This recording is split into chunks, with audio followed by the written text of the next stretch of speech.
Good morning, welcome to my Real Estate Mates Daily Update. My name is Cameron Clark.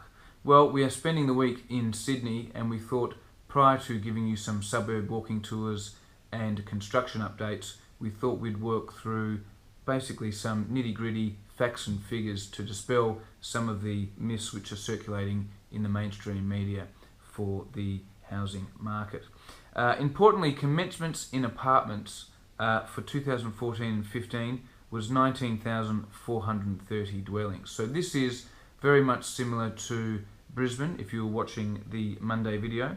And importantly for Sydney, that is not just confined to the CBD and inner ring, it is also now very prominent in the middle ring, close to train station and those nodes where infrastructure is increasingly being established. The demand really has been driven by population growth, both net overseas migration and a record low net interstate migration outflow. So the retention of existing population is crucial. Even with an increase in cost of lifestyle and housing, no one seems to be moving out interstate, and the increase in net overseas migration is very constant.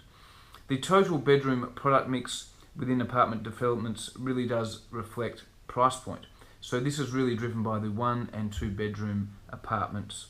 70% of studios and 1 bedroom apartments are rented by single persons. So the 1 bedroom product really accounts for 28% of the total dwelling stock. 2 bedroom apartments is really where the belly of the market is. The majority of apartment stock at 56%. 57% of that is rented and 43% is owner-occupier.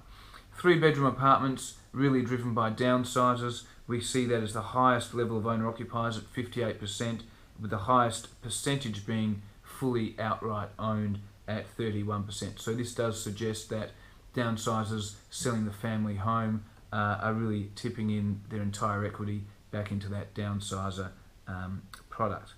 From an investment perspective, it's all about yield and the rental percentage there being 3% equilibrium or balanced market. So anything underneath that is very good then, with a chance of increase of yield. So importantly, 3% equilibrium was last achieved in 2005 and it has been hovering around 2% since then. So there's certainly no glut for rental demand in Sydney.